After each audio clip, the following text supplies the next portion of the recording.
completely, and its power to influence opinion and values. The power of art also lets us transcend our own self-interests and relate to one another with more curiosity, integrity, and the sharing of ideas, as we will see this afternoon. I am Grace Ramirez Gaston, the Director of the Civic Art Division for the Los Angeles County Department of Arts and Culture, and I welcome you to Illuminate LA. This is an initiative that gives spotlight to the collective and complex history and memory of our region through the exploration of the county's civic art collection and public artworks in the field. Illuminate LA was born out of devastating impacts of the coronavirus pandemic and through the significant and valiant efforts of social justice movements. Both of these happenings exposed many inequalities and inequities, tolerated especially by already vulnerable and disadvantaged populations. It shook us to our core, yet it inspired our department to be better, do better, and better align our work to serve our marginalized communities. Illuminate LA is a series of events, such as this very first one, that aims to tell untold stories and uplift promising practices that support and expand opportunities for diverse artists that are underrepresented in public art. For our division, the Civic Art Division, we commission and manage the creation of new artworks, programs, and initiatives for the county. And we support with the maintenance and conservation of artworks that are in the county collection. Now, as we look closely at this collection, we have about 540 artworks, and we acknowledge that some of these artworks have the power to inspire us, and they also have the power to perpetuate the painful histories of some of these communities.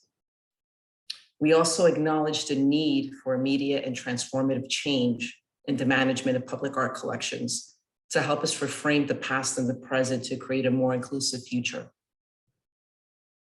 For this virtual panel titled Current State of Monuments, today's moderator is the terrific Anuraga Vikram. She is a stellar writer, curator, and educator of Indian American descent, born in New York and based in Los Angeles. Her book, Decolonizing Culture, helped initiate a global movement to decolonize arts institutions and monuments. She teaches global modernism at UCLA's Department of Art, and she is a guest curator for UCLA Art Sci Center exhibition as part of Getty Pacific Standard Time's Art and Science Initiative coming out in 2024. Now, before we begin, we want to pause and acknowledge the first peoples of this ancestral territory that was seized from them, often violently so, the land that today we call Los Angeles County. With respect to their elders, past and present, we recognize the Tongva, Tataviam, and Chumash as the original stewards of this land, air, and water, and we support them as they continue to lift up their stories and cultures. Our intent with this statement is to show respect, honor the truth, and encourage more concrete, sustained action to correct the false narratives and the hostile practices that seek to erase Indigenous peoples' histories and cultures. With this statement, we acknowledge that colonization is an ongoing process, with native lands still occupied due to deceptive and broken treaties. Our aim is to counter the destructive doctrine of discovery with true stories of the people who were already here and to actively engage in repairing relationships and restorative collaboration with Native communities. In collaboration with the LA City County Native American Indian Commission, the Department of Arts and Culture has been engaging since March of this year with local tribal leaders on the development of a county-wide land acknowledgement with the intent to also develop toolkits and other types of resources for county agencies and cultural institutions, and to share with our grantees and other municipalities. We will continue to update you as these become available. And now, kindly help me welcome Dr. Scorza, the Executive Director for Racial Equity for Los Angeles County, to say a few words. Thank you. Thank you, Grace. And thank you to my county colleagues, Director Kristen Sakota and others in the Department of Arts and Culture for inviting me to participate in the first Illuminate LA event today on the current state of monuments. I am D'Artagnan Scores. I lead the Anti-Racism, Diversity, and Inclusion Initiative here in LA County. And what that ultimately means is that as a county, we are committed to actively identifying and eliminating racism by changing systems, organizational structures, policies, and practices, along with the attitudes that we carry so that we redistribute power and resources equitably. In LA County and in the Anti-Racism, Diversity, and Inclusion Initiative, we're committed to ensuring that our region is a place where all residents are healthy, experience justice, and thrive. And our focus is on ending structural racism and its consequences for all of us. We do this by ensuring that we build capacity for, sustain the development of, and strengthen equitable policy, workforce culture, the use of data, and resource distribution so that we can improve folks' life outcomes. Collaboration with county departments and stakeholders like yours is crucial to ending the biases, policies, and practices that inhibit the opportunity and deny communities the right to resources, the right to be healthy, and the right to determine their own lives and their futures. In this work, we're proud to have partners like LA County Department of Arts and Culture, who's working not only to ensure that everyone has access to the arts, but also working to ensure that the arts are a vital part of the county's equity work and agenda. Now, I've long been a believer in the role of arts in education. My mom was a singer, and so she raised us on not only Aretha Franklin, but the Clark sisters and so many other incredible artists over the years that I've come to love and appreciate the role that arts and music and other forms play in helping us both express ourselves, but also transform the world around us. Civic art and monuments are an important aspect of this very important body of work because they affect how people feel in spaces and they affect how we experience our communities, whether we see ourselves represented, whether we see ourselves from diverse perspectives, or whether or not we see our own stories in place and space and or the traumas that those stories may carry with them as well. We know that, like most things, our public spaces in our counties and our country's monuments have not been fully inclusive. So, our goal is to bring about more equity and inclusion in our public spaces, and it requires representation in a narrative that changes to reflect and recognize our true histories. It also requires that we focus on eliminating systemic barriers in communities, especially within communities of color, and making sure that artists have the resources they need to share their voice. We have an opportunity to explore different perspectives, to create more opportunities, and more spaces where all of our diverse communities can see a better tomorrow. I'm excited to be here today as a partner in this transformational work to build a more inclusive and just future for LA County where all of us belong. And on behalf of the Anti-Racism, Diversity, and Inclusion Initiative, as well as the county, I wish you all a powerful event today. Thank you so much, Dr. Scorza and Grace, for that powerful introduction. I'm Anuraga Vikram. I am a consultant with LA County Department of Arts and Culture, been brought on to organize this initiative, which we are calling Illuminate LA. So I'm going to share my screen now. I want to welcome you all and thank you, Grace, for the very nice things that you said about me, maybe too much so. Our program today is called Current State of Monuments. It is the first of 3 events that we will be doing this fall as part of Illuminate LA. We are excited today to convene leadership from Los Angeles County and Santa Monica. Unfortunately, our San Francisco guest will not be present. Scholars in LA County to discuss the historical occlusions that inform or deform our understanding of civic artworks removed from Grant Park and Civic Center. So we do have a specific focus here on these LA County collection artworks, and we are under the rubric of civic art. So the focus today is on what is civic art and is it exclusively monuments? I'm excited to hear from people today. So we will be joined by Kristen Sakota, who is the director of the Los Angeles County Department of Arts and Culture. We will be hearing from Desiree Martinez, MARPA, who is a Gabrielino Tongva tribal archaeologist working with Capstone. We will be hearing from Dr. Charlene Villaseñor Black, who's a professor of art history at UCLA. And unfortunately, our guest, Ralph Remington from Cultural Affairs in San Francisco Arts Commission, is not able to join us for personal reasons that were unforeseen and unexpected and severe. So he sends his regrets. We hope to hear from him in the future. We are happy to be joined today by Dr. Allison Rose Jefferson, who is a historian and heritage conservation consultant with the Belmar History and Art Project, which is a project realized by the Santa Monica Cultural Affairs Department. And we are joined by Naomi Okuyama, who is a supervisor for the Santa Monica Cultural Affairs Department. So we're very pleased to have all these wonderful guests with us today, representing, again, LA County, City of Santa Monica, independent historians, and also academic affiliated historians. And we are keen to hear from everyone on the topics at hand. So with that, I'm going to turn it over to Kristen Sakota, and we're going to have each of the panelists commence with a short presentation in the order that I've introduced them, after which we'll have our discussion. So I'll be back in a little bit. Take it away, Kristen. Thank you so much. I'm thrilled to be here and excited to share a little bit about what we've been doing and then engage in the dialogue. So for this presentational piece, I'm going to ask my team to pull up my few slides that I'll be working with. Hopefully those will come up in just a moment. So for us in LA County, as many of you may know, but we know we could have folks tuning in from all across the country, we are the local arts agency for Los Angeles County, which is a region of over 10 million people and 88 different cities within it.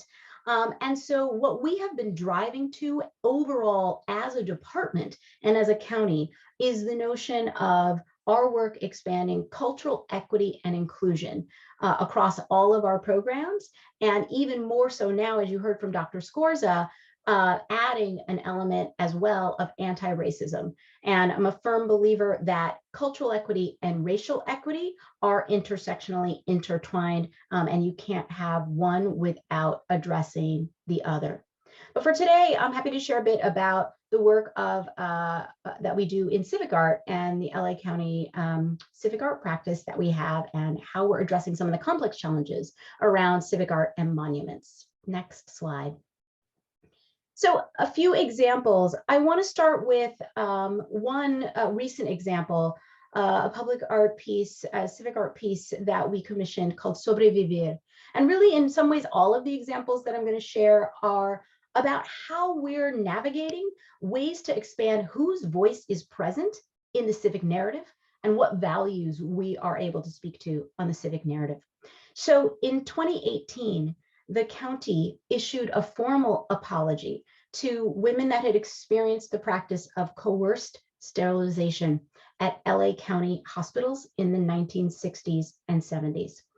To memorialize the county's sincere apologies to the women and families harmed by the sterilization practices, the Department of Arts and Culture was asked to partner with the hospital at LACUSC to commission an artist to create a new civic artwork. Through our process, we were able to commission the incredible artist Feng Huyen to create a new civic artwork at the LACUSC Medical Center that's pictured here, and it's entitled Sobrevivir. It honors the over 200 women who delivered babies in the late 1960s and 70s at what was then General Hospital, and post-delivery underwent postpartum tubal ligations that many did not know they were receiving. Through Feng's project, it was steeped in community engagement with the women, with the families from the communities near LACUSC.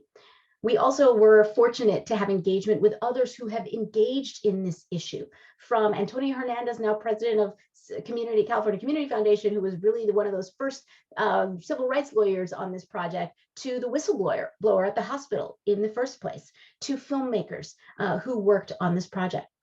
Fung also was able to deeply engage community today in assembling quilted squares compiled from community engagement activities.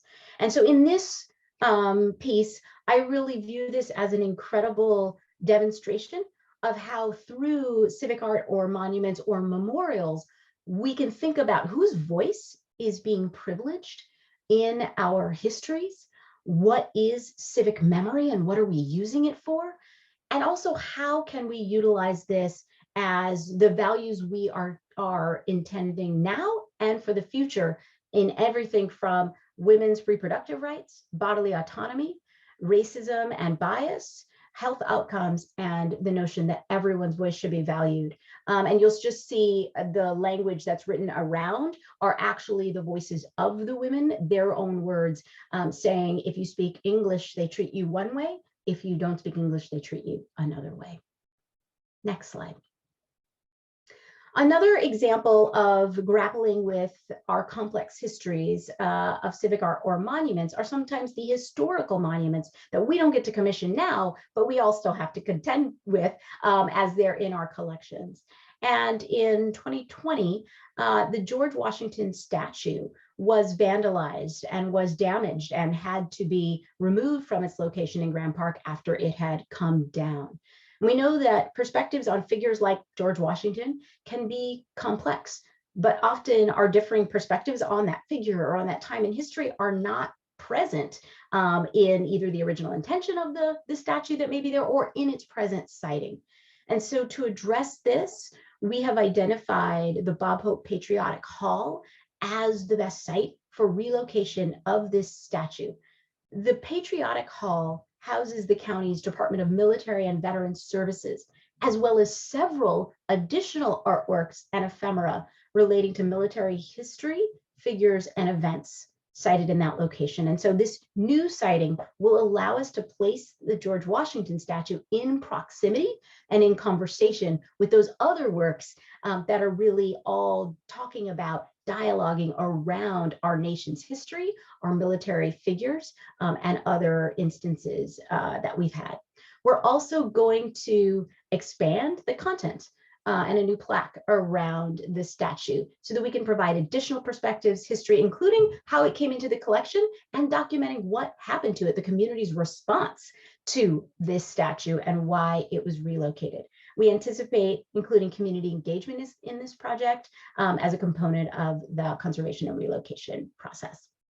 And finally, going to the next slide, I wanted to make sure to give a nod to broader practices that I believe are essential if we are going to move the needle in expanding whose voices are heard in the civic narrative. We also have to focus on civic engagement and community engagement, our own civic practice, as well as the incredible role of artists, and really taking a look at what artists are getting opportunities, who's getting to shape what we see, think, and hear, and what we get to experience. And so in this realm, we're doing everything from embedding community engagement as a part of our project. Every project, from not only how we select the artists, but then the project itself is required to have community engagement, and that's at a policy level, and that can play out in very rich ways, which I don't have time to share right now, some of them, but from community engagement to engaging with high school students, incredible ways that our staff and our artists have brought that to life. To right now, we're undertaking the first ever LA County Civic Art Collection demographic study. And so to further equity, we are taking a look. What is the demographic representation of all the artists that we have commissioned that are in our collection? And this is part of a broader initiative to take a look at our policies and our practices. And we're also opening a dialogue with artists for them to tell us what they would like to see in how we move forward civic art. We also have been undertaking many different efforts to eliminate structural barriers, especially for underrepresented artists, artists hailing from communities of color, rural, artists with disabilities, and even just administrative burden, like reducing the length of our contracts. And coming up soon, we're excited to soon be launching a Mellon Foundation funded project on public artist development that will really provide additional resources for artists to really expand who gets access to public art commissions, who has access to the resources, the skills, and the networks, and really seeking to see underrepresented artists to expand cultural equity and inclusion for all in our civic spaces. Happy to get into the dialogue. I will leave it there. Thanks. Thank you, Kristen. Our next speaker is going to be Desiree Martinez. Hello, thank you for the invitation to be in conversation with a lot of great people.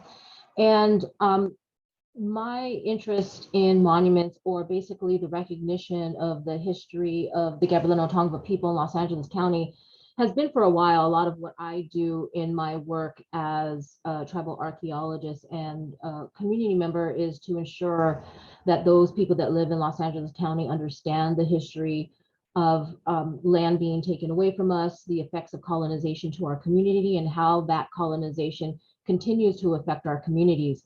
And I and a lot of Gabrielino Tongva community members and educators are out there on the front lines trying to rewrite the history that is really recorded in stone and in metal without any collaboration or discussion with the community about how our history would be represented.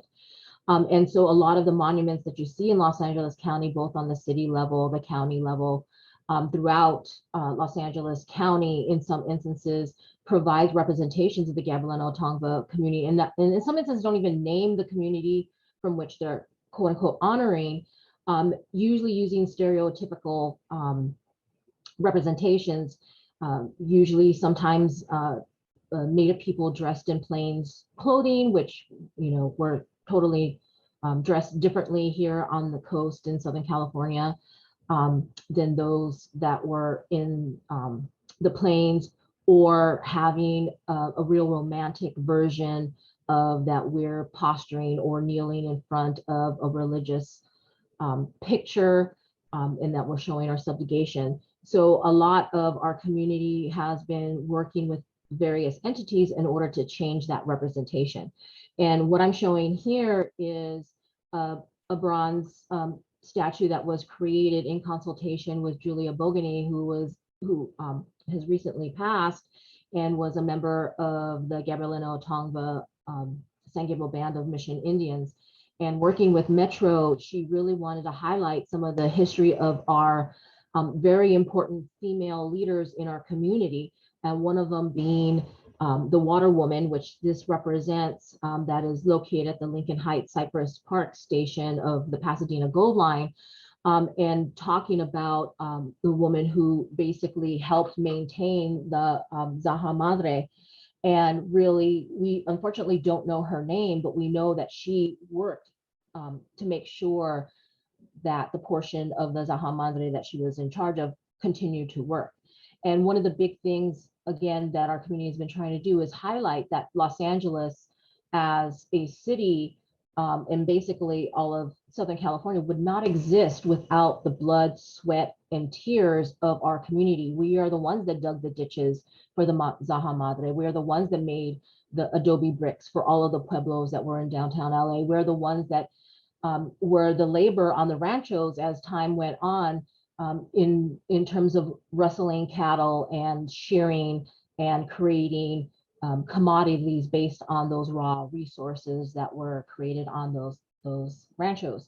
And it's something that we really highlighted in a public walk that we did in 2018, where we talked about, if you go down to downtown LA, in particular in the area of La Plaza, and you look at the statues that are there, there's a lot of statues that commemorate Mexican leaders and other leaders from other communities. And there is, I think, one rock that has a plaque acknowledging the Gabrielino Tongva's existence, and then another plaque that's on the floor that talks about our history. And that's about it. I mean, a lot of other communities have the ability and have other statues and plaques, and in some instances, spaces, art spaces, and museum spaces to tell their story, and the Gabrielino Tongva doesn't. And so, you know, one of the big things is we want to be able to tell our story, but then we also want to make sure that people understand that those people that are represented in those statues and structures in some instances did violence to our community. And so trying to work with various entities to think about how can we honor our community, the Gabrielino Tongva community, while at the same time making sure that we acknowledge the history, but also start to create new relationships. Can you go to the next slide, please?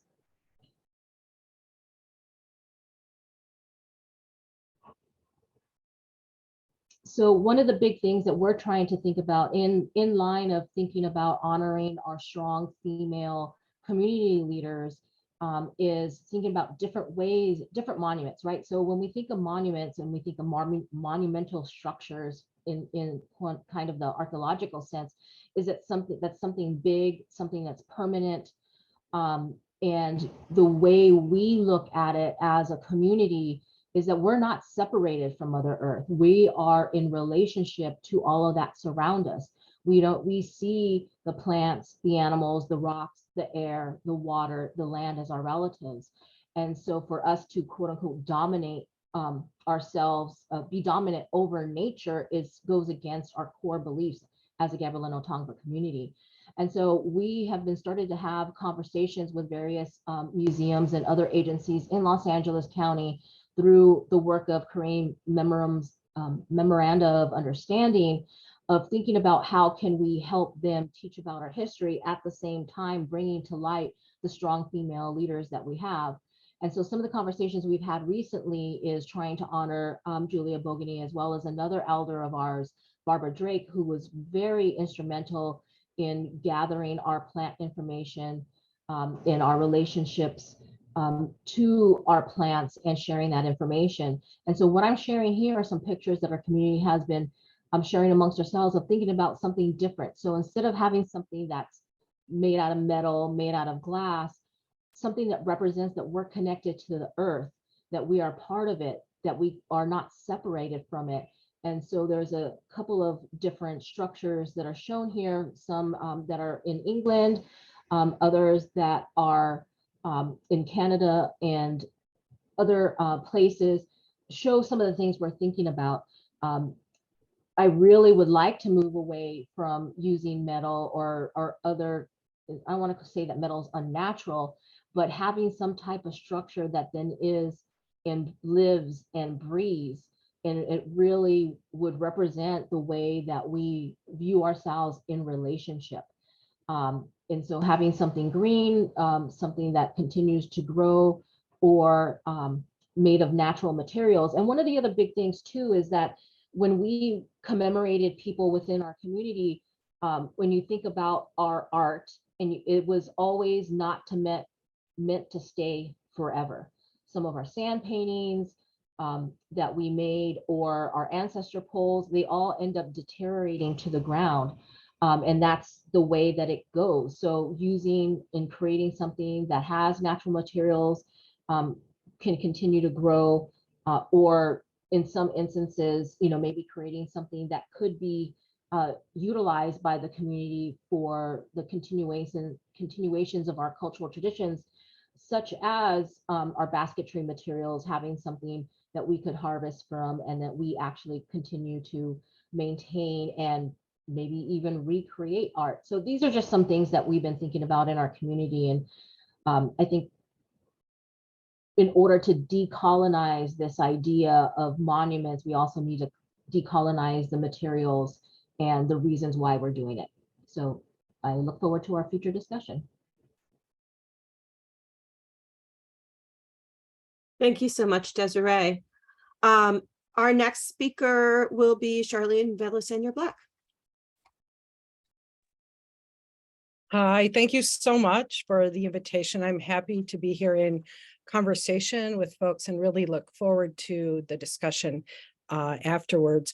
So I'm a professor of art history and Chicanics and Central American studies at UCLA. I actually do research in two areas: early modern or colonial 16th, 18th centuries, focused on what has been called the Spanish Empire, the Iberian world. We can talk about that. But I also research and publish on contemporary Chicanics art. Could I have the next slide, please? I have a particular interest in decolonizing methodologies, and I've recently written this art bulletin article with Tim Berenger on Decolonizing Art and Empire. And it's a kind of manifesto for how we might think about decolonizing the history of art. And then a couple of other things, and then some names I'll get to in a moment. So what do I mean by decolonize? It's a very popular term. Lots of people are saying it. And I have a very specific meaning and a very specific intellectual genealogy in mind when I talk about it.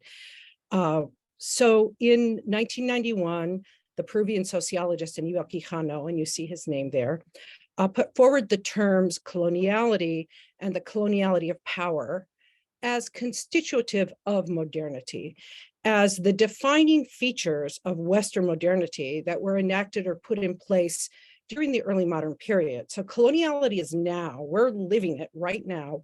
We're living the after effects of colonialism. And this set the stage for the elaboration of decolonial approaches to challenge coloniality, Eurocentrism, and Eurocentric notions of universality. Decolonizing approaches, for me, originate in the Americas, and they originate among scholars of color. I'm inspired in particular by strategies of epistemic disobedience and delinking, those articulated by Walter Mignolo and others, and you'll see his name there. So what is epistemic disobedience? It's a strategy to reject or delink from Eurocentric notions of objectivity, claims to transparency, the fantasy of writing from an all-knowing position from a zero-point epistemology. And the latter term comes from the Colombian philosopher Santiago Castro Gomez in 2005. So recent theoretical work on decoloniality rightly seeks to upend the coloniality of power, to use Quijano's phrase. And it insists that European social order, racial hierarchies, and ways of knowing, which were imposed during the early modern and modern eras, that these live on today as normativities, right? They structure contemporary society and culture. So coloniality, we can understand as this ongoing propagation of European norms, knowledges, and ideas that really serve the interests of the dominant. I'm thinking of other important scholars, women of color, Jamaican theorist Sylvia Wynter, a Bolivian sociologist, Silvia Rivera Cusicanqui, and then Nelson Maldonado Torres, who was at Rutgers and is now at University of Connecticut. And he has written about the Renaissance, or the early modern period, as an era of what he calls metaphysical catastrophe. So this period of European imperialism that coincides with the Renaissance, right, the great cultural flowering in the West, supposed great cultural flowering. But these coexist, or the Renaissance coexists with the emergence of the idea that only some people are human. And he also really promotes the importance of embodied knowledge in his scholarship. So recently, I've also been thinking about and writing on art and decolonial love, influenced by Maldonado Torres, Yomaira Figueroa, who writes on literature, and novelist Junot Diaz. So I've been thinking about art as reparations, as encoding hope for the future, how art can manifest decolonial love for us as individuals and for our communities. As an art historian, I'm also interested in the history of monuments and censorship. The current controversies today have a really long history. People have frequently, in past centuries, torn down monuments. I mean, think of iconoclasm in 15th and 16th century Europe during that Protestant Catholic conflict. And then I think of, could I have perhaps the next slide? The current uprisings against racist monuments is having really strong roots in the 90s, when the first statues of Columbus were torn down in Mexico in anticipation of the 1992 quincentenary celebration of Columbus's arrival in the so-called New World. And then just bringing this slide in view, this happened in 1998, a statue of a Spanish conquistador, Don Diego de Vargas, had its foot cut off to remind viewers that he had cut off the feet of men from Acoma Pueblo who were fighting against the Spanish invasion. So for me, the specific historical circumstances are really important. The past and that past history is important. And they're really important for teaching students how to analyze the politics of monuments. I also asked them, who is the public here? thinking about the historical constitution of the notion of the public in the West. So I think it's normal for monuments to be torn down. It's normal for monuments to be censored. It's normal for monuments to change over time. So I think it's really important to make students aware of that. And it's a very complicated situation with these monuments. We talk about community representation. Rarely is there one community point of view. And I often teach monuments, for example, by Luis Jimenez, Chicano artist, where the community was in conflict over the monument itself, or Judy Baca's early mural, the community was also in conflict over that here in Los Angeles. Could I have the next and the final slide, please? So I'm encouraging people to reject this notion of objective truth, to reject the idea that there is one universalizing truth. This is a European idea that's imposed on the West in the early modern period, and to think instead about the world as a pluriverse, to think about multiple points of views, many worlds existing in one. And of course, I'm paraphrasing here the Zapatistas in Chiapas, and these are their ideas. And then I'll just leave you with this inspiring quote from Sylvia Wynter today. Thank you. Thank you so much, Charlene. Okay, our next speaker is Dr. Allison Rose Jefferson. Hello. Hi, am I on screen? Hi, welcome, you're on. Okay, thank you.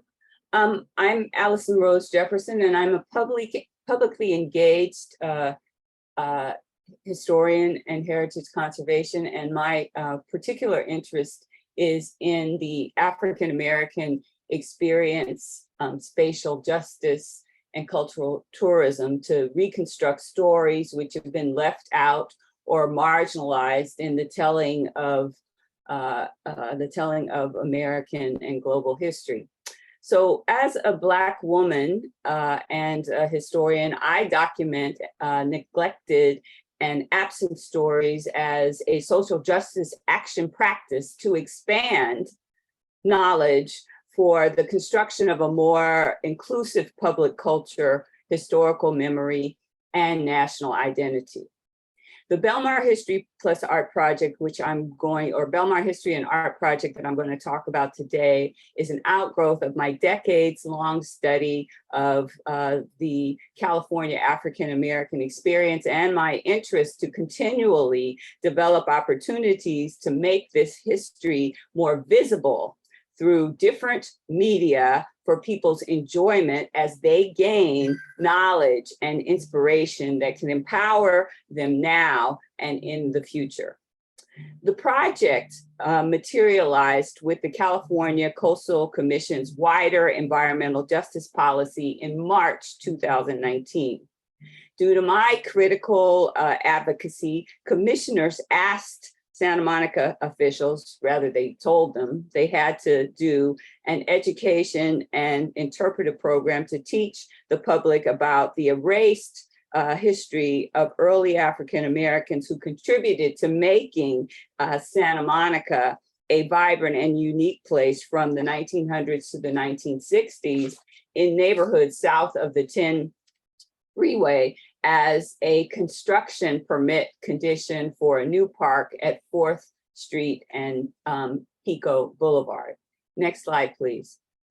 As the first applied history, art, and remembrance project undertaken by the city, it evolved to include a context essay, which along with my book, Living the California Dream, African American Leisure Sites During the Jim Crow Era. This work underpinned the project programming, which included history interpretive panels that I produced and a monumental sculpture by April Banks, K through 12 lesson plans that UCLA's teacher enrichment program led the production of, and other education and inspirational components. As the nation and the world have been grappling simultaneously with a pandemic and a reinvigorated longing for racial justice, along with the efforts to strengthen our democratic norms and values after the domestic terrorism at our nation's capital in January 2001, this project is timely as a contribution to these dialogues, as it helps to open and inform contemporary life for understanding of those who came before us in Santa Monica's historical African-American community life. It helps build, this project helps build a broader, richer, and more accurate understanding of our shared history and identity in our global, national, regional, and local citizenship.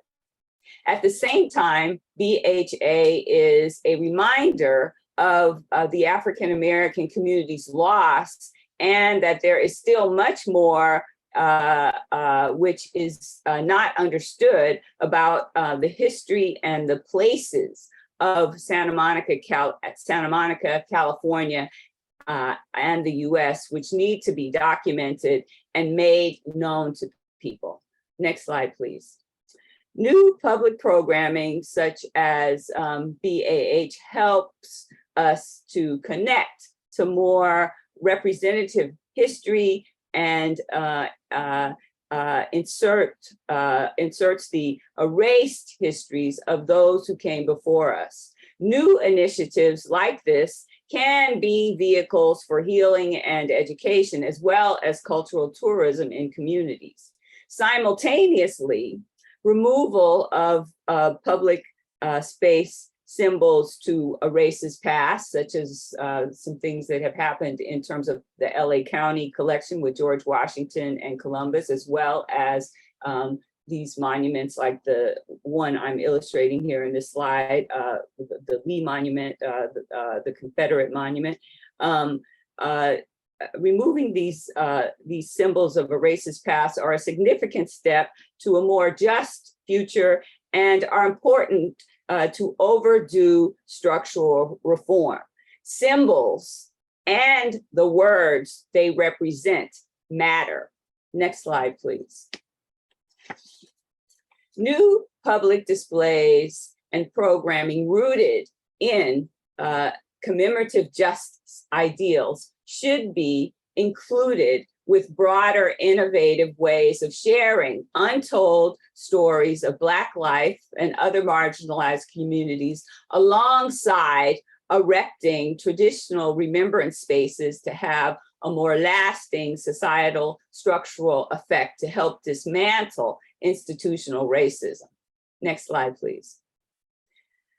This is what we have done in the development of the Belmar History and Arts, multifaceted education, inspirational, and remembrance programming that helps tell a more complex American story and enlivens the past for more diverse constituents now and in the future.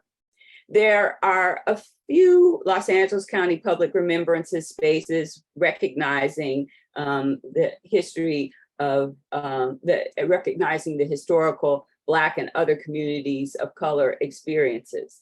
And I challenge all here today to use the information that's gained from this and other places and your voice for informed civic action to work to engage, educate, inspire, and empower yourselves and our communities in the creation of these spaces for more social justice and a more inclusive American public memory and identity.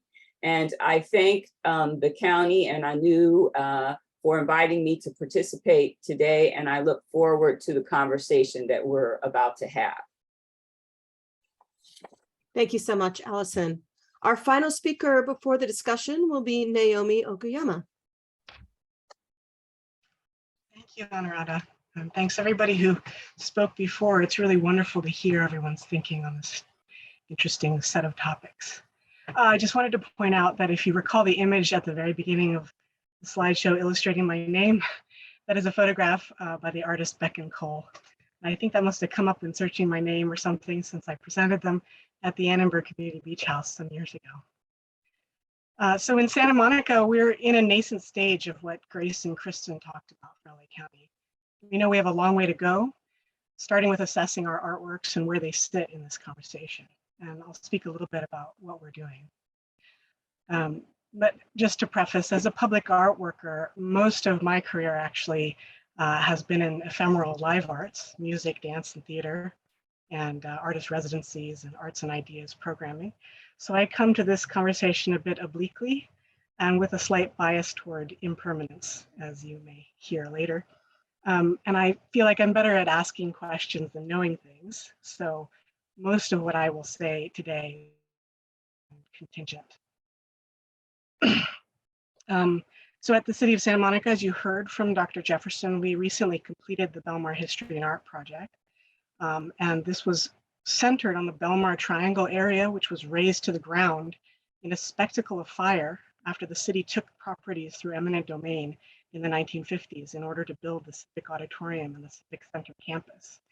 So the city was building a sports field on what had been the Civic Center's parking lot and had before been the Belmar neighborhood. Belmar brought together three elements: art, community, and history, and was designed to both creatively and collectively celebrate that legacy of Black contributions to Santa Monica. And the project really centered around storytelling, and that part of the story is ongoing, carried forward by the Black communities of Santa Monica.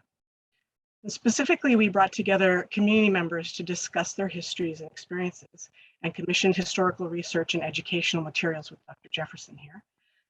We engaged the artist April Banks, who designed a series of community events and a new massive sculptural work, which you can see in that slide, sort of in the background, at the newly named, and installed a permanent exhibit of interpretive signage that rings the park. And that park name actually also came out of this process as well. So it was a real multifaceted process that included the educational materials, a short film, dance workshop, community meal, a time capsule, pamphlets, projections, a lot of other items that you saw in Dr. Jefferson's slides.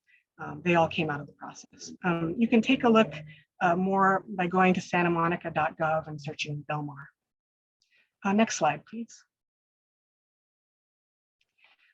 Oh, actually, yes, this is the time capsule. Next slide.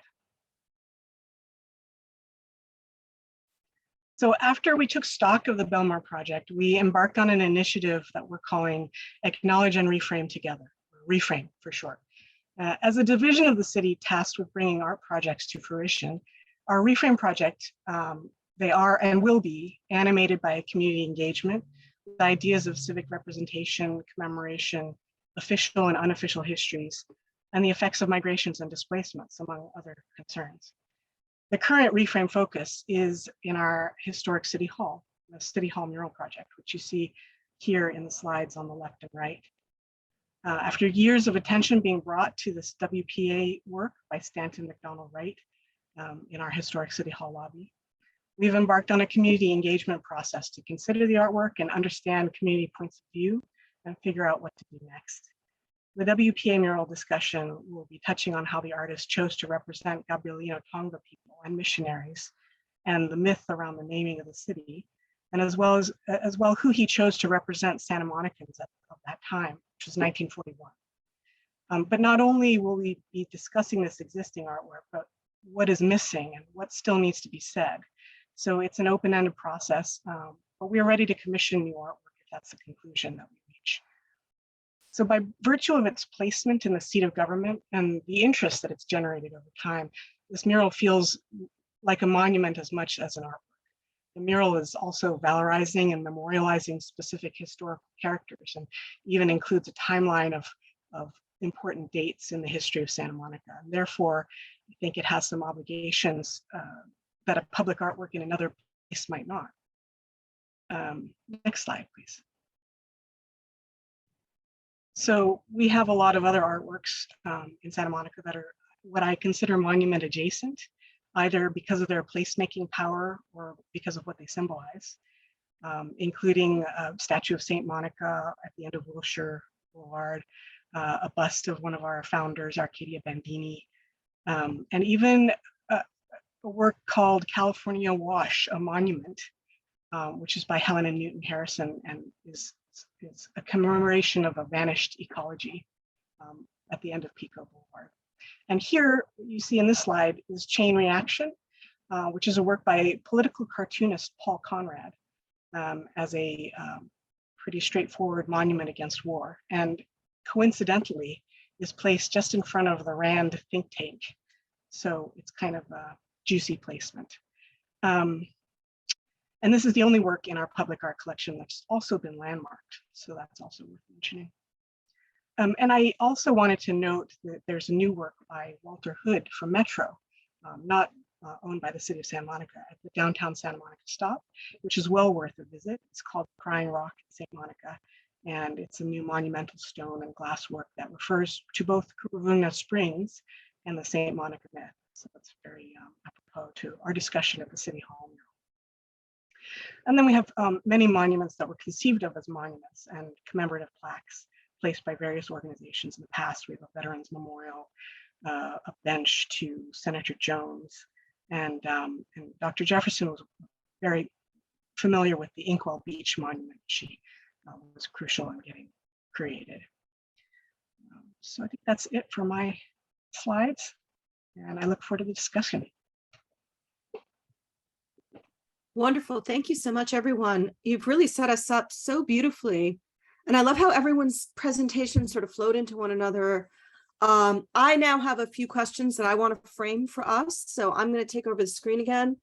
And I'm just going to ask those, and then we're going to go into the discussion. So folks, I also want you to be thinking in the audience about these questions, the projects and responses that our speakers have raised. And if you have questions, please do put them in the Q&A. They will be moderated, but we'll be happy to ask your questions of our panelists going forward. All right, let me do the screen shuffle here. Great. All right, can everybody see me? I can't see myself. Yes. Okay, great. I'm just going to go with it then. So first question, we have several questions that I want to raise, but I'm going to just pull out a few that feel to me really important, relatively speaking. The first one is, what is a monument? Why do we call certain artworks monuments and other civic artworks don't have that particular status? Why focus today on monuments, and what are the qualities that constitute a monument, or that a monument should have? So to give you some context for myself and why I have taken on this larger Illuminate LA project with the county, I started my career as a curator back in the late 1990s in the studio of Klaus Oldenburg and Kosha van Bruggen, who are two of America's best known contemporary public artists. And they would create monumental artworks, but monumental works that were meant to reflect the lived experiences of regular people in the communities where they made their work. But I'm not going to talk about those large scale projects today, even though they're quite widely well known. And they do represent a kind of updating of the monument form without necessarily a total transformation of its qualities. What I do want to talk about instead is this work, which is called the Placid Civic Monument. Now, Oldenburg made this work as a performative commission. So Naomi mentioned temporary interventions, Desiree mentioned impermanence, and that's something I really find myself drawn to in artworks and public interventions. In this work, it's called Placid Civic Monument, right? So it's an act of nonviolence or peace right in the name. Of course, it's 1967 in New York, and it is the thick of the Vietnam War. And in fact, we could say Oldenburg is not actually digging a grave in Central Park as a protest against the Vietnam War, but rather he is merely using the labor of people who might otherwise be using that labor to dig graves, to instead dig this monument in Central Park opposite the Metropolitan Museum of Art. And of course, it was temporary, and also really love this photograph in which you see Oldenburg kneeling by the side of the hole with a group of young boys who, of course, the implication from the photographer is that these are young men who are going to get shipped off to war in the next 5 years if things continue as they are. So this work, I think, really blew up the whole idea of monuments, not only for Oldenburg himself, but for the culture, the American culture at large. Now, the next image I want to show you is one that we're probably all familiar with. It's also about the Vietnam War. This is Maya Lin's Vietnam Veterans Memorial of 1982. Now, this work, I think, has a lot of resonance with the last slide that I showed you, not least of all because Lin decided to make a cut or depression, a gradation into the earth in the design and the architecture of her monument. Now, this monument was controversial for many reasons at the time in 1982 when it was selected by a committee to become the official Washington Mall monument related to the Vietnam War. It was not conventional. It did not satisfy the terms of a monument. And in fact, it is not called the Vietnam Veterans Monument, but rather the Vietnam Veterans Memorial. Now, what Maya Lin has done, another controversy point, which I want to raise in the context of the Black, Indigenous, and people of color histories that we have been hearing alluded to in the presentations, is that Maya Lin was, of course, an Asian American child of immigrants, and she was Chinese American. She was not Vietnamese American, but even the idea that an Asian American would be in charge of the design of this war that was viewed by many Americans as having been against Asia was very controversial. So there's the absence of the figure here, there's the cut into the earth, and there's the controversy over the biography of the artist and whether she's the right person to represent the story. And then the last thing I want to say about this artwork that I think really frames our discussion around are monuments relevant and how so today is that, you know, with this work, we, for the first time in American history, were openly reckoning with a history that needed to be monumentalized or at least memorialized, and needed as well to be reckoned with in the sense that it was widely apparent by 1982 that there was not a consensus that this had been a good thing. So typically when we're dealing with historical monuments, when the monuments are put up, there's a consensus among the people who are putting them up that it's the right thing to do, that it commemorates something positive in our collective history that we want to remember. But in the case of the Vietnam Veterans Memorial, this was not the case. It was very much not a consensus. In fact, the culture remains divided. And yet it was necessary, absolutely necessary, to create a space where the many, many lives that have been lost, American lives that have been lost in the war, could be acknowledged, and where their families, their loved ones could go and see them and feel like they had lost their lives for something that mattered and not, you know, for a colossal policy blunder, right? So this is what monuments have become as we move into the 21st century. And then the last object that I want to use to frame our discussion today, following on the conversation that's already begun, is this image from the Venda Museum here in Los Angeles County in Culver City. And the question here is, what are the best practices for preserving these contested histories that we want to discuss? And so this pink Lenin was actually created in 1965, and it was a typical staple of any East German home, that they would have a bust of Lenin, a cheap plaster bust, or maybe one, if they had a little bit more money, that was made of concrete. And if you had a lot of money, you might have one that was made of bronze. But everybody would have a Lenin, and this would show their fealty to the Communist Party. And it was both an art object, a culture object, but also a political object in the home. Now, at the fall of the Berlin Wall, the end of communism in Germany in 1989, protesters with this particular Lenin transformed it. They vandalized it, and it became the object that you see here today. So the Venda, which is, of course, the museum of that reunification of the East and West in Germany, which is known as the Venda, they have preserved this pink Lenin now, which is not only a marker of the history of 1965, but also of the history of 1989. And in its current form, it allows us to understand both of those moments simultaneously. So with that, I'm going to stop sharing my screen, and I would like to invite our panelists to please turn on your cameras and join us for the Q&A portion of the discussion. Thank you. Welcome, everyone. Nice to see you. All right, our very first question, I'm going to begin at the beginning as we do. Dr. Jefferson, would you please turn your camera on for us? And Desiree, yes, great. Okay, we've got everybody. Fantastic. So the first question is, what is a monument? Is it different from other forms of public art? What are the formal and commemorative characteristics that cause us to call a work a monument? So I think perhaps I'll start with you, Kristen. What do you think a monument is? Well, I think I'm very interested actually to hear the different perspectives. I think obviously there have been some definitions advanced in certain situations or in some academic situations, et cetera. And some of the characteristics you already mentioned, right? Typically we think of a monument as something that is really focused on either commemorating or honoring a certain historical event or a person, sometimes a place, or an action, and not necessarily an artwork itself. It could be a building, it could be a plaque, it could be some other form of infrastructure. But we do usually think of them as something that is physical. In my experience, people typically think of them as something that is physical and that is more on the side of quote unquote permanent in the way people use permanent in public art. And something that maybe rises to a level. But we also know, and this is what I'm so excited about for this dialogue, that there's a strong leaning here in this country to have that Western European, that sort of very male-dominated lens of what a monument is, what kind of things are being honored. And it's funny, Naomi, I just want to reflect that I love your comments about, and Desiree, your images about things connected to the land, but Naomi as well, your conversation about impermanence. My background is also was originally in the performing arts.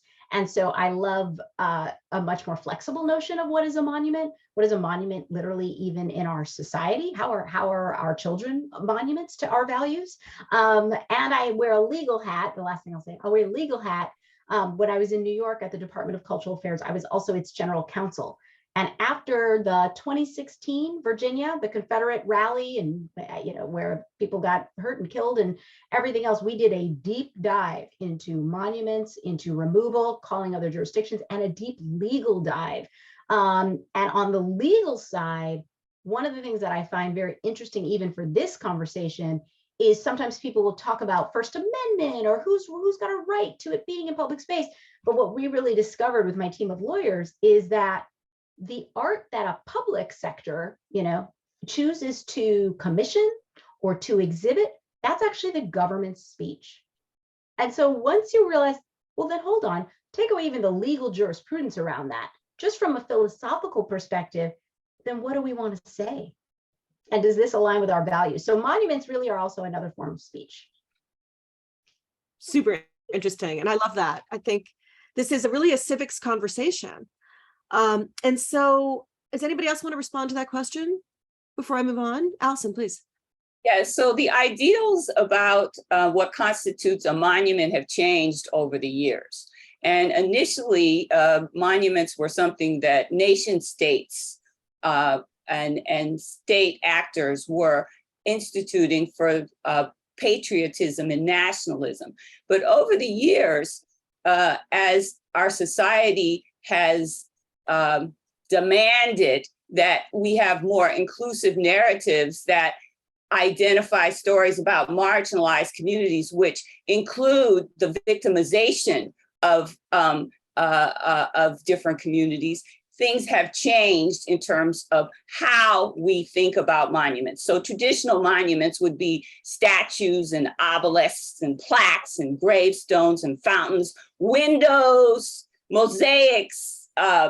It could even be paintings. Also, one thing that we have not mentioned is the naming of facilities and streets, which that doesn't come under most of the people here in terms of the art department people, but that is a big thing. And then, there's now ideas about memorialization and monuments being films and voice recordings and digital reconstructions and other kinds of digital media.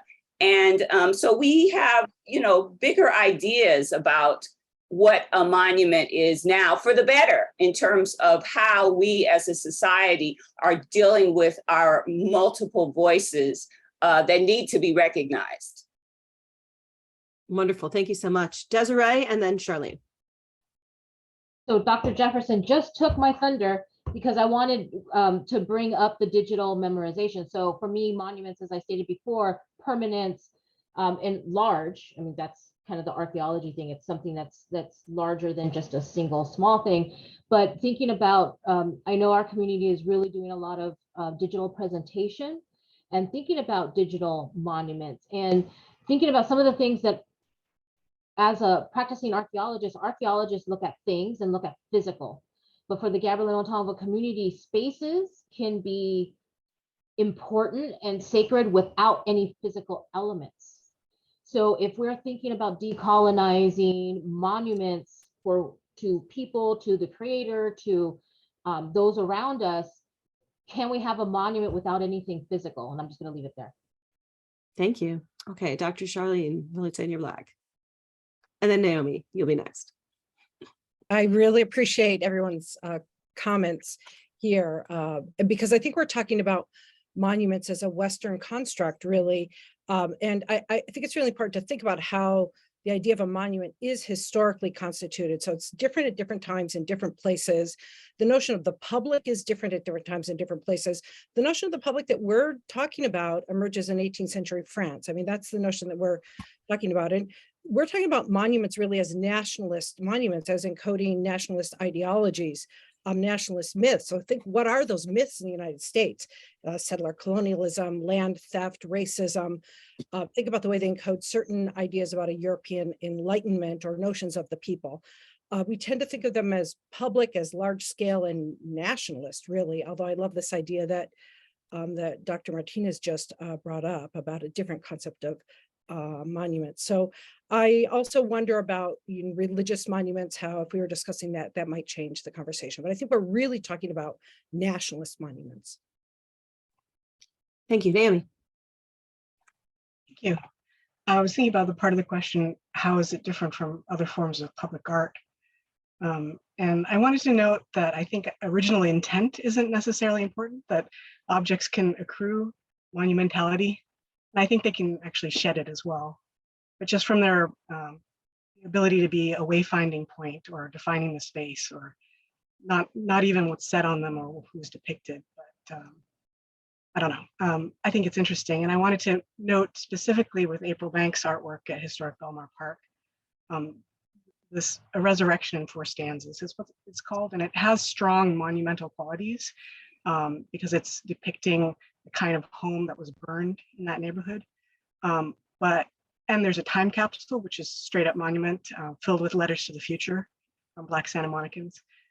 But at the same time, the experience of walking through the sculpture, it doesn't present a unified idea, and nor does it focus on a single individual, and here it's ambiguous, but commemorating a very specific loss. So when I look at this work, I get a sort of vibrating quality, which doesn't alight on one interpretation, but rather over the entire concept of home and nostalgia and loss and celebration. So maybe that doesn't distinguish the work from monument, but it doesn't, just makes it a very good one. I don't know. But I think that works with such ambiguities don't fit as comfortably into monument space.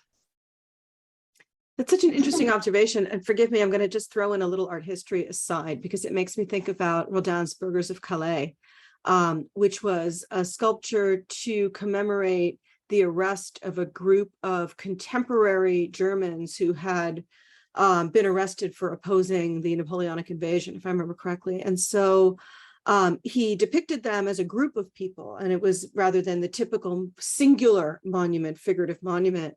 The reason I bring this up is because the kinds of monuments that Charlene was talking about were really created in the 19th century. And even a 19th century sculptor like Rodin actually thought they were pretty passé, and that they failed to reflect a democratic view of history, which the Burghers of Calais are Democrats. They're people who believe in popular rule, represent popular rule. So even though this is Western art history and it's 19th century, I mean, even what we're talking about, many of these were were put up in the 20th century, the monuments that have been removed. And yet they reflect, aesthetics and values of sculpture that were actually considered to be outdated by many in the 19th century itself. So there's a kind of pulling back into a previous history, resisting modernization, resisting plurality, and democratization that we see in a lot of the monuments that were specifically targeted in the last wave of vandalism and teardowns and public protest.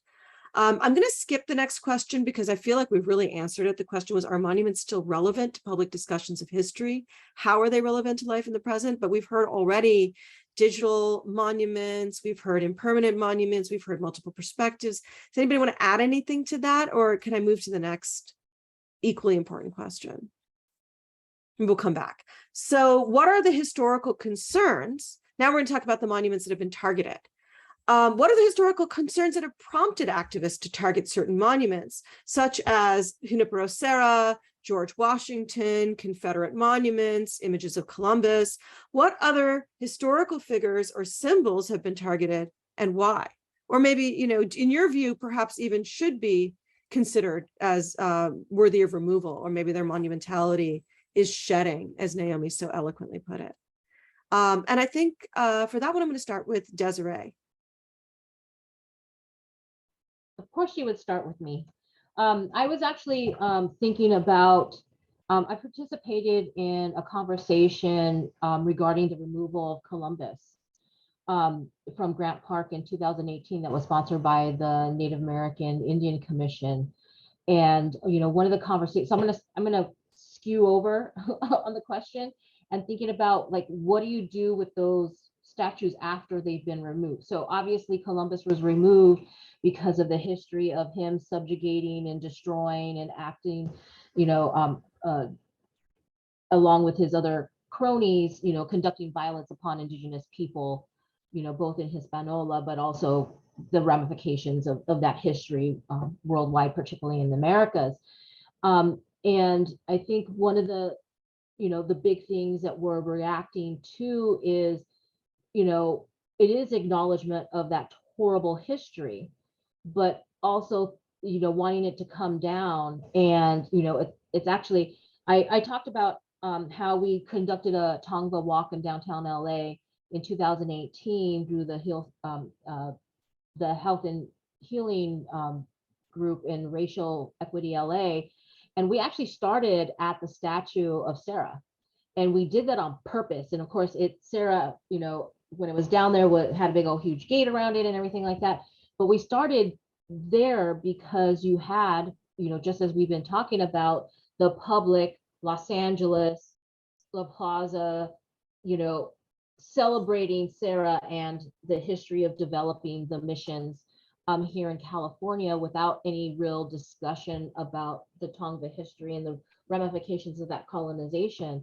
And so I think, you know, that was the most important, that was one of the stories that we talked about when we started our walk, was that documenting that history. But at the same time, it caused us pain and it caused us trauma, and it continues to cause us trauma for seeing that, because not only are you ignoring our community, but you're silencing our history and silencing our contributions to the greater good and ignoring our ancestors. And so I think that's, you know, one of the big things of that people are looking at, is the silencing of that history and the ignoring of our communities, whatever community we're part of. And of course, all of us are part of a larger community as well, is that we shouldn't be ignoring those important people, and even the little people, right? I mean, when we're talking about monumental art, particularly we're talking statues, always talking about, you know, those dead white guys, right, who supposedly created a path forward and are celebrated for whatever people think that their contributions have been. But we should also, you know, think about it in a different way in terms of groups of people, just like, you know, was discussed earlier with other pieces of art. It doesn't have to be one person, or it could be an animal or something, you know, just depending on what the community wants to celebrate. So I went around that question. So hopefully people can respond to what I was saying. Thank you. Allison, do you want to respond? So as it relates to the challenges to these monuments, is because they've been, you know, symbolism matters, and the words that represent these symbols, like the oppression and white supremacy and settler colonialism that has already been mentioned here, are why these monuments are being torn down, because we now have a collective sense in our marginalized communities and more power and more influence because of the way democracy has somewhat evolved.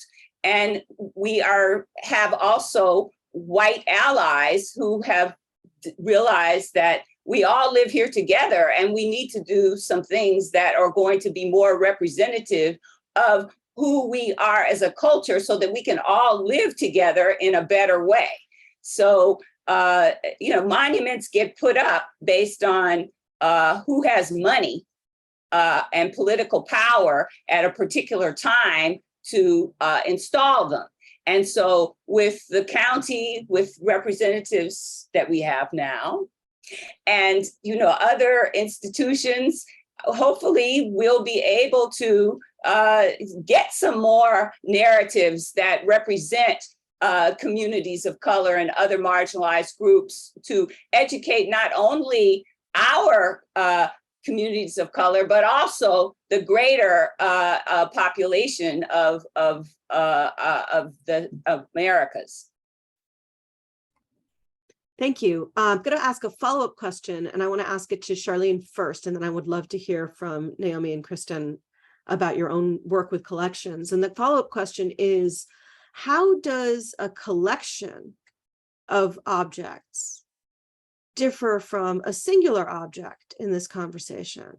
And is one of the responses, perhaps this is getting into a best practices question, so I don't know if I should hold off, but this is an interesting question to ask. How do we think of this in terms of collections or multiple objects in dialogue with one another? Okay, so that's a great question. And I think the word that comes to mind, and someone mentioned it earlier, is relationality, right? So I'm thinking about a museum collection like for example, the Fowler Museum at UCLA, the non-Western collection. And the way these objects are in dialogue with each other, but these objects also reveal this history of colonial theft, right? I mean, these are objects that have been stolen from communities. These communities aren't being consulted often when they're being exhibited, although I understand there have been some important steps taken at the Fowler.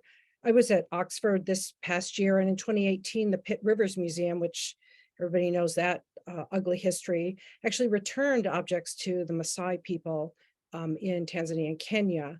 And Maasai people came, and they were able to identify these objects as belonging to specific people, that these objects have been stolen. So I'm thinking about, I don't know, collections as this more complicated collections, objects and collections being in relation to each other, but also referencing back these larger historical structures, maybe in ways that individual objects, it's not as obvious with an individual object. So those are just my off the cuff thoughts about that.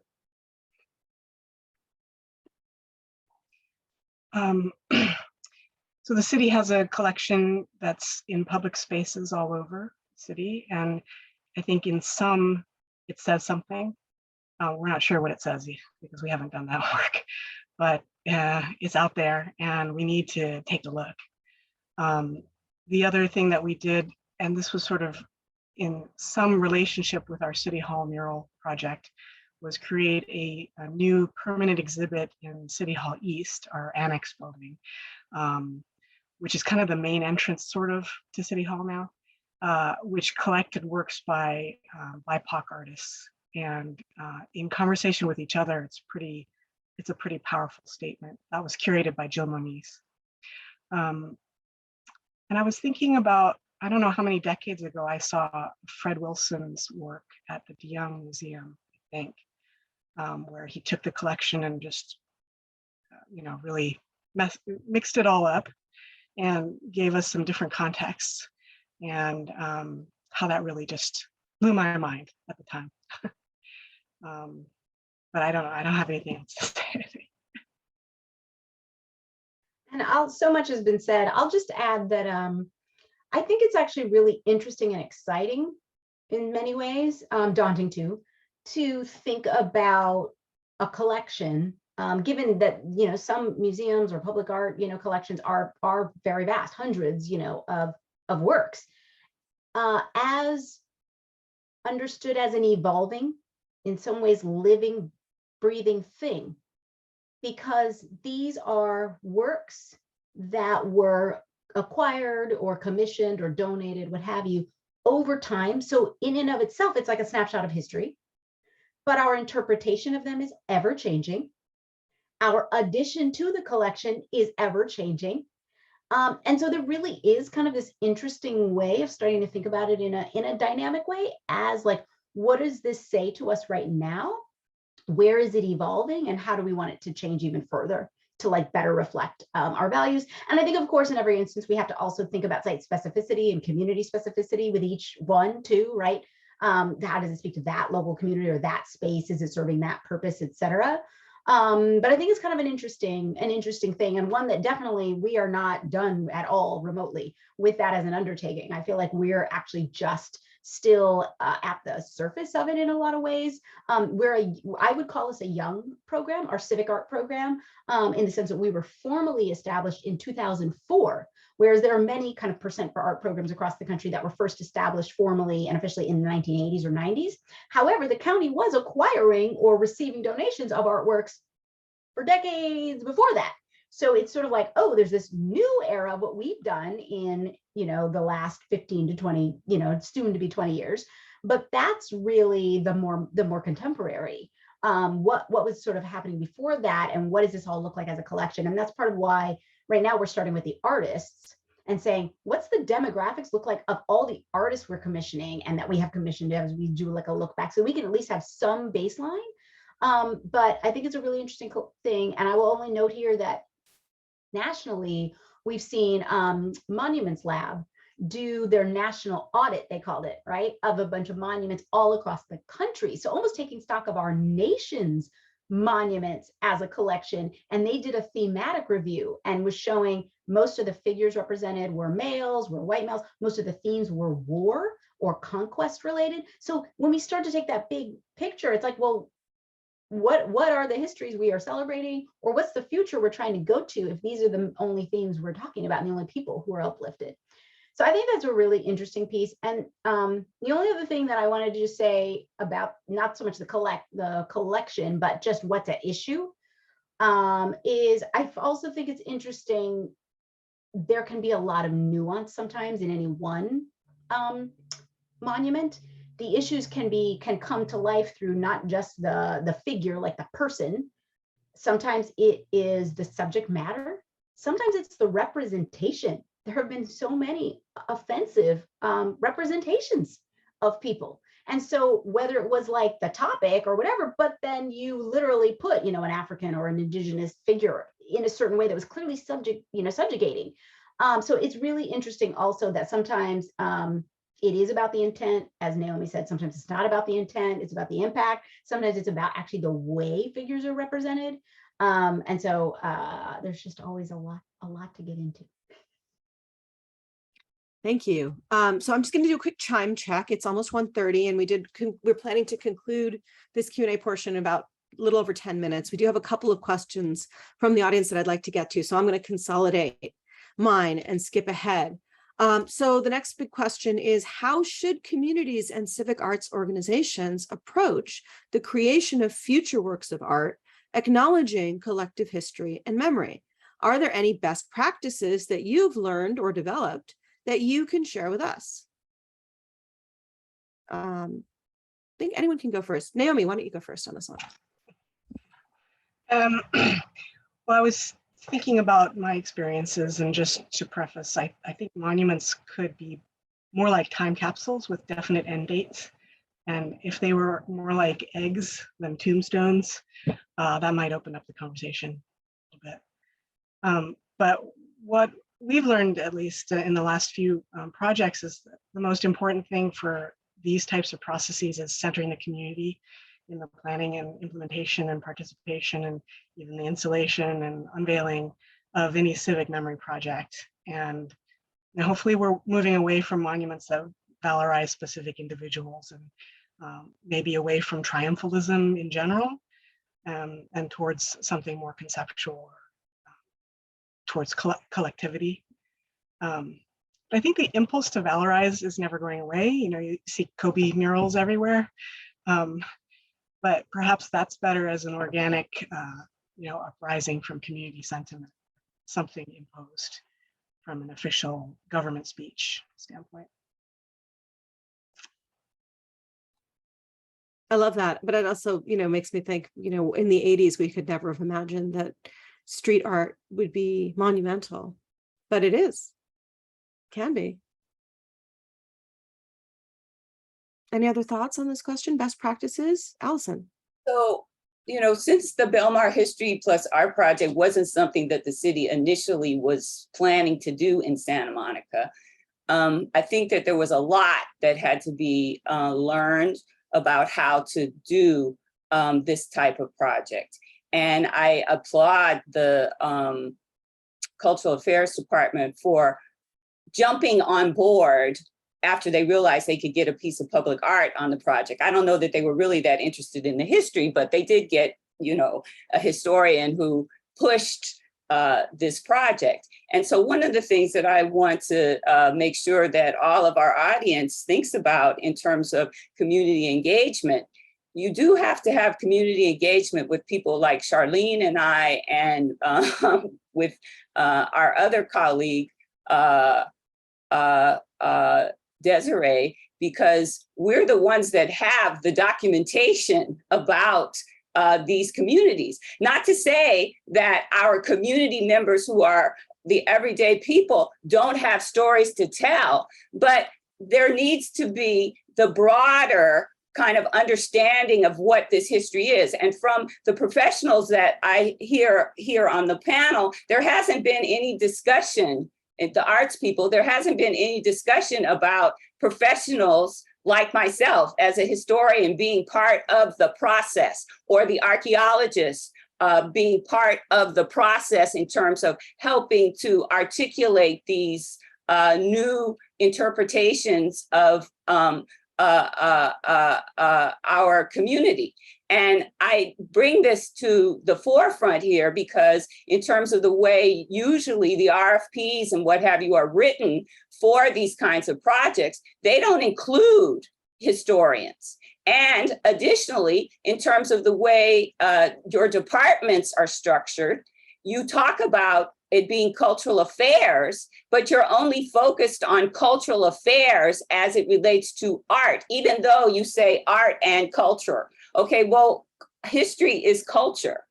And it's a very important part of the foundation of the community people even being able to tell their stories. So in Los Angeles County and the city of Los Angeles, we have no institutions which are actively engaged from a funding standpoint of preserving the history of our community. Desiree.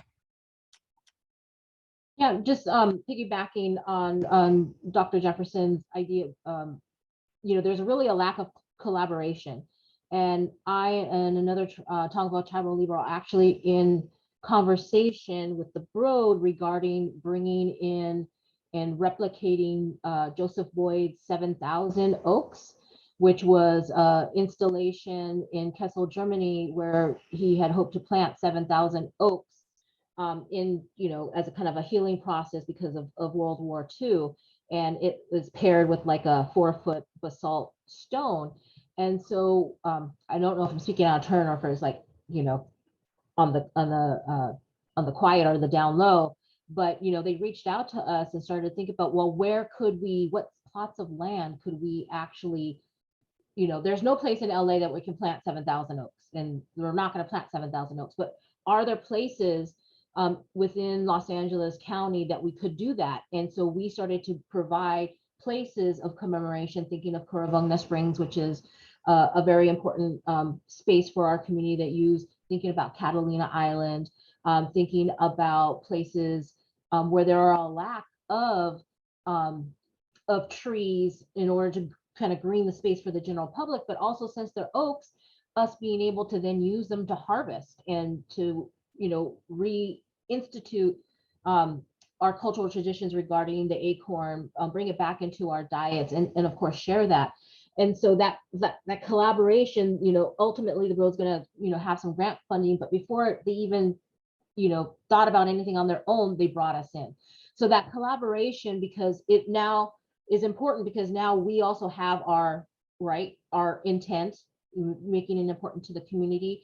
We have how we think it's important that we're making sure that we, have our native plants in particular spaces we think are very important. That's not to say we're going to pick all of the places that we as the Tongva community have identified, but being able to shape that message, because it is, particularly when you think about plants and thinking about the environment and planting those trees will bring back to hopefully how the landscape looked before colonization.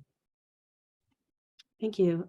Just a quick reminder to our audience, we will not be calling on people from the webinar audience. So if you do have a question, we welcome you to please put it in the Q&A and we'll be happy to ask it. And I'll be getting to that in just about 5 minutes, in fact. So Charlene, you've been waiting to speak. Just thank you. The comments on this question have been just fantastic. It's a great question. And I think we need to slow down the processes, right? Collaboration, consultation. And I actually think there are some good models put together by Native American peoples for working with them, and that people in other groups could look at these models for consultation. I think could be really important. I think the challenge is that this kind of consultation and collaboration requires curators or granting officials to give up some of their power. And I think we need to be vocal in public and encouraging, even, academics, give up some of our power and let other people speak. The one exhibition I can think of that I think did a really good job of this is the historic first national touring exhibition of Chicano art, resistance and affirmation, 1989, 1992. It originated here at UCLA. We have the archive of that process, and the process was long and slow, included multiple meetings of consultation with people in the community, because communities don't have one point of view, right? Communities are complex and there are differing, competing, conflicting points of view. So when I think about that process and how long that, it took a really long time to put that exhibition together, but I think in the end it was the right process. So I'm thinking slow down. We need to slow down. Mm-hmm. Great. Kristen, do you have anything to add before we move to the next question? I will only just breathe because those were amazing. I was like in the background being like, tell it. Yeah, okay, anyway. Like, yes, we need to. And I will say, for those of us who are on a public art, public sector side, if we're commissioning as part of a capital project, there are timelines out of our control. So I think the timeline for us, anyway, I'll speak for us, the timeline sometimes, or having the amount of time or the amount of money and sort of to make as much space, we already embed community engagement. We already embed, someone from the community, an artist professional, but expanding that to actually engage folks like you, I'm like, yeah, bring it on.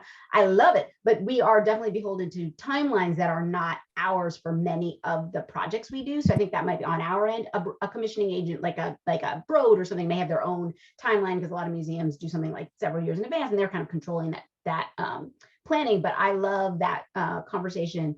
And the only other thing I just was thinking about is, certainly there are things we could call best practices. I'm probably more partial to calling them all promising practices right now, because I honestly just don't think anybody's like, we got this. I mean, it's like the amount of sort of challenges and pitfalls, and like people are trying new things, and artists are trying new things. I mean, here, abroad, counter monuments or performative elements, even, to change the meaning or to confront an existing monument, new monuments and new works to things that had never been commemorated. I think I saw, Allison, you had in your PowerPoint the National Memorial for Peace and Justice, which is also known as the lynching memorial in Alabama, as part of Equal Justice Initiative. It has writings, it has sculptures, and there have been so few ever things that were acknowledging the racial terror of lynchings in this country. And so I think all of those collectively are kind of some of the promising practices, in addition to the ones mentioned here, so thoughtfully. Wonderful. Thank you so much. So my last question, just something to touch on, I think it's important, is it necessary for civic artworks to adhere to a popular consensus? How do we acknowledge and be inclusive of dissenting opinions? So it was pointed out, of course, that communities are not at all monolithic, that they're diverse in their diverse of opinion, that there are conservative and liberal people in every ethnic group, that there are people on different sides of historical debates in every ethnic group. There are people who colonized other people within ethnic groups. So it's not as simple as a kind of, well, you're one race and I'm one race, and now we know who's in the right and who's in the wrong. I would like to know, how do we deal with the fact that history is messy and thorny, and you're gonna have to work in some ways with people whose opinions you may not share? Any thoughts on that?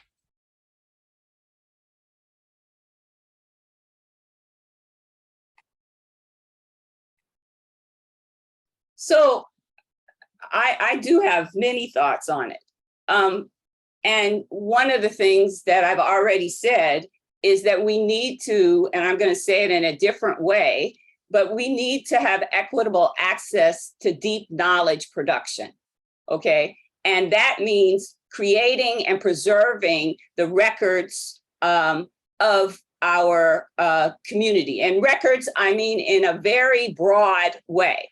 And also we need more scholars creating, and community people, everybody creating texts about all of these materials that can be housed in libraries and in archives and other kinds of repositories.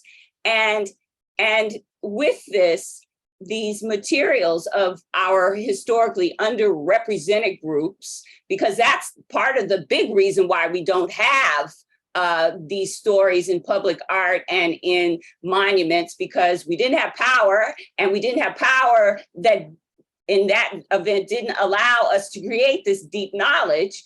And so when we have this, then we can develop these more authentic and reflective and complex and nuanced stories that tell, you know, a more diverse story of our community, and will allow people to be more civically engaged in society. So funding is the big thing to help this. We can't just rely on academic institutions to fund the development of research. Our public institutions from our government need to do it more directly versus allowing it to filter through our academic institutions.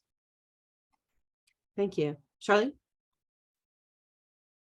So I'm very leery of popular consensus, because these racist monuments went up through popular consensus, the way that was constituted at that moment. So I think a kind of balance between differing viewpoints, or maybe there are monuments and counter monuments, or maybe there are counter stories, right? I'm thinking of that wonderful research of Solorzano and Yasso coming from education about counter stories. I'm wondering also about performativity, which is something somebody brought up. And I'm thinking of this book, Amir Eshel, Futurity, talking about Holocaust memorials, where there are these memorials in, I think it's in Berlin, where people are asked to make decisions as they move through the monument, which highlights the kind of individual agency one can have in the face of injustice, we hope, and that can lead to a future, a more just future, right? So I'm thinking about those issues and how we involve the public, but I'm very, very nervous about popular consensus. Thank you. So I'm going to move on, if it's okay, to public questions that have been asked of us. Yes, go ahead. I may, Anu, the only other thing I just wanted to say is I agree. I don't know that there ever can or will be full, total, like everybody, you know, loves it for every work of any kind, period. And I don't know that that's entirely the point. And I think what's happening also right now, you know, with monuments, but also in other contexts, is there's a desire to actually make it more complex. Show us the complexity, show us some of the voices that were not, you know, heard before. They're not necessarily going to say the same thing, but we want that multiplicity, we want that nuance. And it's also true in our schools. And that's why I'm such a strong believer that art and culture can be such a strong conduit to having more full conversations with young people as well, who are going to lead us in the near future. Thank you. Desiree. I know we wanted to move on, but as Dr. Black and Kristen were talking, I was thinking about, I was involved, in case anybody didn't know, when the La Plaza Museum was being built, it came upon the ants about 400, it came upon a lot of ancestors, and they were removed, and Los Angeles County, because it owned the land, started in consultation with the tribes who had ancestors buried in that plot of land, which included my ancestors, as well as the descendants of the pobladores, which were the original settlers of Los Angeles. And we came together as both tribal and non-tribal people who had people in that cemetery to create a fence around what we found to be the documented cemetery. And if you haven't been down there, and this is not monumental, but we have various words in Tongva, in Luiseño, in Spanish, and in English that we came together through consensus to remember our ancestors. And so consensus can happen, but of course that was within a small group of us, but we really did want to highlight the complexities, because a lot of our community members, yes, were raped by settlers, but in some instances there were relationships of love which produced offspring of mixed ethnic backgrounds. And so, yes, there's all this colonization and violence that happened, but we also have to acknowledge that, by having all those different terms around that fence, acknowledge that complex history, which I think is very important and becomes a touch point or starting point to have that larger conversation with the larger public. Thank you. And that's a very moving site. Folks should really go down there and take a look. It's also a native plant garden, if I remember correctly, which is something that you mentioned in terms of impermanence in your talk before. So our first question for the public is, thank you for the presentations. Are other municipalities within LA County evaluating public art and monuments in the way that Santa Monica and the County Department of Arts and Culture have been doing? Do you know what other municipalities are doing? I can share a couple of quick things. I know that we often convene and chat with our colleagues in local arts agencies within LA County. And so there are several of them, and a number of them have a public art practice. Not all of them do, but Pasadena does, for example, Long Beach does, I believe Culver City. So there are multiples among them. And I will just highlight that the city of Los Angeles recently did a civic memory initiative and report. I had the fortune of attending, one of the roundtables, and if my own memory serves, it was less of a sort of I'm assessing everything that's in our collection, and more like assessing what should be our practices, what should be our road forward, and so that is available online. Naomi, I don't know if you had any others that you wanted to share.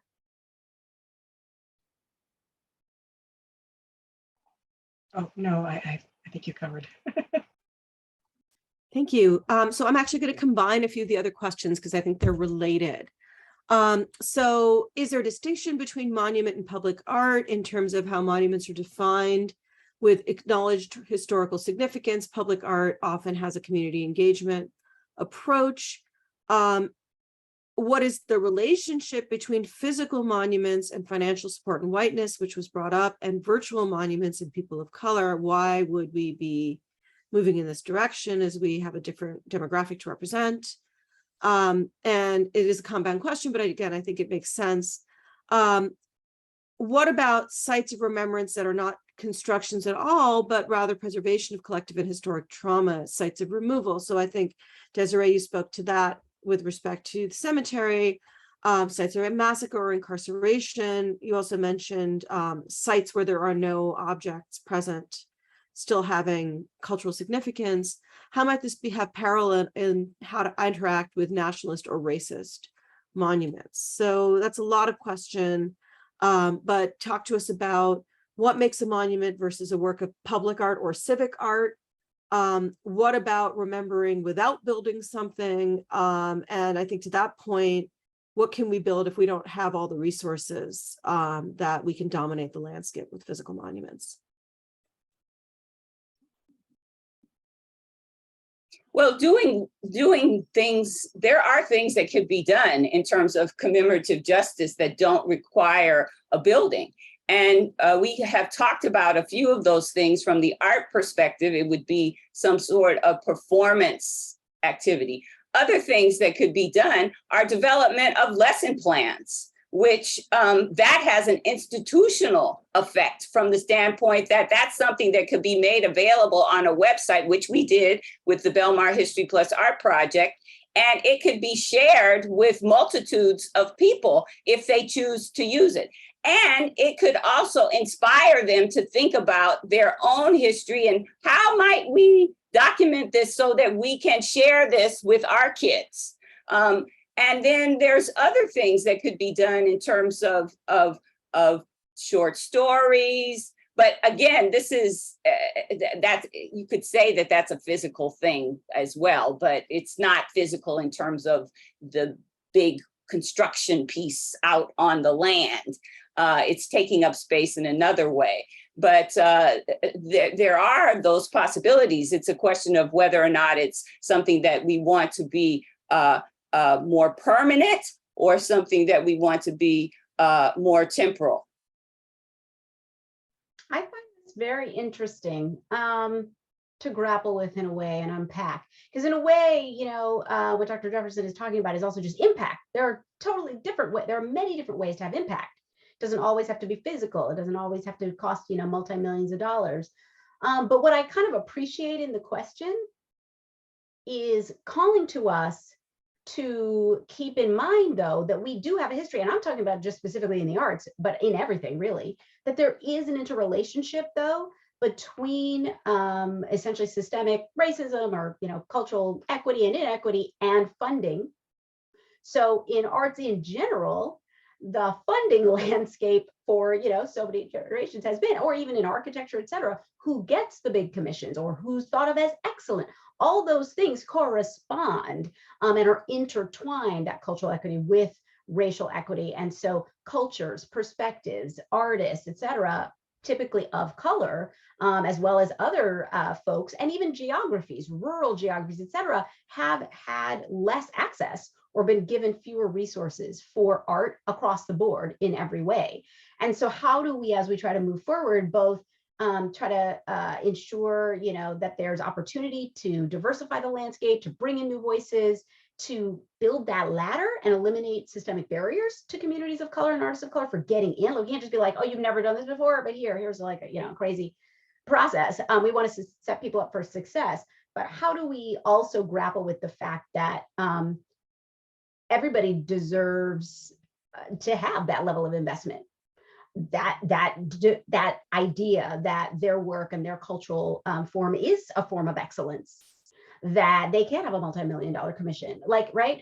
So it's to me, it's always a both and I am always very hesitant to equate cultural equity or racial equity means only that we need to support the emerging artists. We also need like those folks who we're going to be like, you have the major commission and yours is the voice that actually is going to get this thing or make something permanent when appropriate, because that has been so dominated by a Western and even on a gender lens, often by a male, you know, leader or artist or architect or studio. So a lot to kind of unpack as we move forward. But I do think that the digital and all these other elements are still huge opportunities and can have incredible impact. If you've seen some of the projection mapping, that, for example, it takes over a building, you know, even though it is impermanent and ephemeral. So that's my rumination. Thank you. Our last question, because we are basically out of time, and amazingly, these 2 hours have really flown by, is, I'm going to just paraphrase. I think it's a great question. I applaud the panel for doing the work to create a more equitable and inclusive representation of LA communities and histories through public art. This question is about historical tourism and how these histories, as we commemorate them, also drive a capitalistic kind of mindset that LA is a destination. So, I mean, I think, you know, for my part, in addition to being sited on unceded Tongva land, I also live in historic South Central, and we're building Destination Crenshaw, which is a commemoration of these important Black histories and Black cultural and economic power in South LA, but we don't call it South Central anymore. It's South LA now, and it's more developer friendly, and different people are moving in, right? And it's even been said by organizers at Destination Crenshaw that the project exists to commemorate a history that is disappearing, a culture that is disappearing. So is there something about monuments that are funerary in a certain aspect that actually implicitly, even in their more ephemeral or democratic forms, acknowledge and commemorate that which is going away? How do we counter that kind of commercialization and homogenization when we're seeking support? And I think it's worth noting that of the different historians and cultural workers on the panel, only one of our historians is a tenured academic at a university. We have here two extremely important cultural historians who are independent, and myself, who's an independent curator, leading this discussion. We don't get those kinds of resources even now. We're usually raising them ourselves, bringing them up ourselves. So what are your thoughts about staving off gentrification through historicization as a kind of a tactic? And how's that gone in downtown, for example?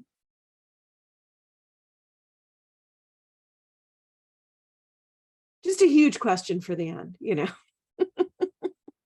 Maybe this is another panel that we'll have to have in the future.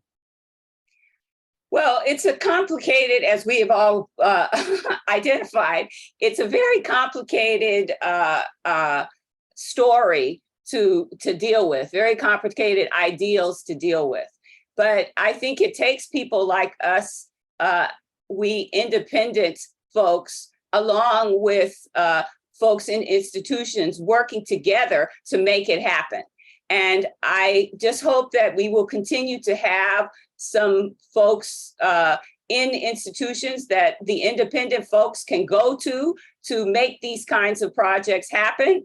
I find in some cases it's okay, and in other cases people are kind of involved in the status quo. Even today, with all the things that have gone on in the last few years to open up the door for racial reckoning, and that's around the nation. I'm not speaking, to anything specifically here in our region, but I could, but I won't. So with that, folks that are in power, that have institutional sources where they're giving out funding, they need to be working on writing the appropriate public policy to make this stuff happen. And so we have with the county, we have Kristen, we have Dr. D'Angelo, and so that's a step in the right direction. Now, just because y'all are here doesn't mean that we're going to get the appropriate public policy. But hopefully you will, be listening to people like me and Anu and Cheryl and I'm sorry, Charlene, because I just met you. So I'm sorry, I'm just, spacing on everybody's name. And Desiree, so that, these kinds of things can happen. Academic historians have their job of working and teaching. People like myself and Kristen, we are involved in publicly being engaged with the community and with history to push people like Kristen and Dr. D'Angelo to do these kinds of projects. And I knew, same thing, you are in both feet, academia and out in the publicly engaged realm as a curator and historian. So we have to seize the moment where we are now and take advantage of what we can. Thank you. Charlene? I'm going to bring this up. I'm not the best person to speak about this, but there is an op-ed in the LA Times about the San Gabriel mission welcoming parishioners back, and the thousands of deceased Tongva Indians that are buried there. But I was also thinking about the whole industry around the missions in California and those mission bells. And of course, the Amamutsan just removed the last mission bell in Santa Cruz.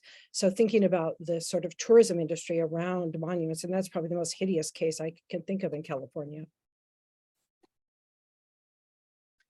All right, any parting words? I was only going to just briefly say, we have seen at times the arts be used as intentionally or unintentionally as an instrument of gentrification and displacement. So obviously we don't want that. And really, I think we're trying to work across both practice, but also program and policy. But ultimately, I think all of this has to be accompanied by real structural change as well. So that, we know Jason Foster at Destination Crenshaw, his goal is to make that a reality. So it isn't just something there, but also rooted that the artists, the businesses, et cetera, have a livelihood and can remain there. Thank you. Desiree. So I just want to circle back to something that Kristen said in terms of timelines.